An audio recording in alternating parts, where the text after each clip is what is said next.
before. As a result of these policies and many others, the United States imprisons a higher proportion of its population today than any other developed country. This is not because Americans commit more crimes. Victimization rates in the United States are comparable to those in Western Europe. Rather, it is because we impose harsher sentences on convicts than any other nation deems conscionable. And for the bulk of his political career, Joe Biden made mandating such sentences one of his defining causes. As a high-ranking member of the Senate Judiciary Committee, Biden didn't just craft the 1994 crime bill, he also ushered a variety of other draconian measures into law. As with busing, Biden leaned left on criminal justice early in his career. In 1981, he criticized Republicans for pushing longer sentences for nonviolent offenders when prisons were already overcrowded. But, as with busing, Biden was one of the first liberals to discern the rightward shift in public opinion on criminal justice and quite possibly, the most enthusiastic convert to the gospel of law and order liberalism. During the 1980s, Biden helped pass laws reinstating the federal death penalty, abolishing federal parole, increasing penalties for marijuana possession, expanding the use of civil asset forfeiture, and establishing a 100-to-1 sentencing disparity for possession of crack cocaine, used disproportionately by poor non-white people, and powder cocaine, used disproportionately by rich white people. Biden's support for these measures wasn't a wholly defensive responsive to public outrage over violent crime. Rather, it was a proactive effort to capitalize on the electorate's increasingly draconian mood. In 1989, George H.W. Bush gave a national address outlining his plans to ramp up the war on drugs. Biden delivered the Democratic response, and savaged the Republicans' plan to drastically increase incarceration for drug crimes from the right.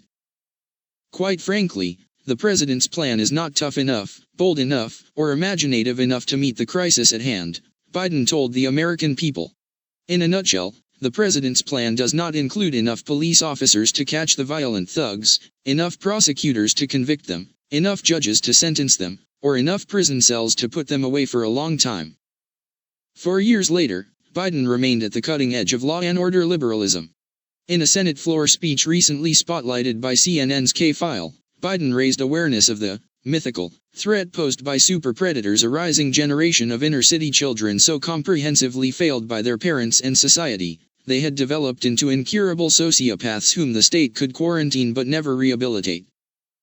There is a cadre of young people, tens of thousands of them, born out of wedlock, without parents, without supervision, without any structure, without any conscience, developing because they literally have not been socialized, they literally have not had an opportunity, Biden explained.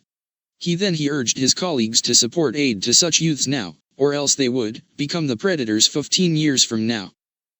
As for the already existing predators, they are beyond the pale. Many of those people, beyond the pale, Biden said. We have no choice but to take them out of society. Rehabilitation, when it occurs, we don't understand it and notice it, and even when we notice it and we know it occurs, we don't know why. So you cannot make rehabilitation a condition for release. The super predator proved to be a myth. But the specter of inner cities teeming with irredeemable monsters and abandoned children helped rationalize both mass incarceration and its racially inequitable character. Uncle Joe says the darndest, or most racially insensitive, things. Beyond his role in perpetuating systemic racism, through his opposition to school integration, and support for mass incarceration, Biden has long displayed a penchant for political incorrectness. His suggestion that Barack Obama was the first clean and articulate African American to run for president is probably the most infamous of his gaffes. But the former vice president also told a crowd of black voters in 2012 that Mitt Romney would put you all back in chains, and has a habit of badly impersonating Indian convenience store clerks and call center employees. But Biden's most troubling, racially tinged, remarks might be those he does not regard as such.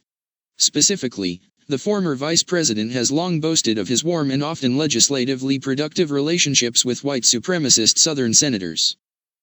I've been around so long, I worked with James Eastland, Biden said at a rally for Democratic Senate candidate Doug Jones in the fall of 2017. Even in the days when I got there, the Democratic Party still had 7 or 8 old-fashioned Democratic segregationists. You'd get up and you'd argue like the devil with them. Then you'd go down and have lunch or dinner together. The political system worked. We were divided on issues, but the political system worked. Biden's sentiments read like a satire of nostalgia for bipartisan comedy, laying bare the amorality and elitism inherent to celebrating collegiality for its own sake. Needless to say, a political system in which a man who believed that his dark-skinned constituents belonged to an inferior race and must be quarantined to their own institutions to prevent the mongrelization of the white race was not one that worked for said constituents. And Eastland isn't the only white supremacist Biden can't help expressing grudging admiration for.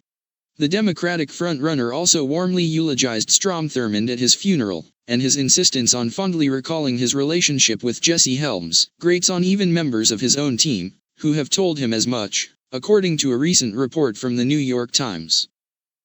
Biden's faith in such senators' entitlement to dignity and capacity for redemption stands in marked contrast to his erstwhile views on rehabilitating predators and violent thugs.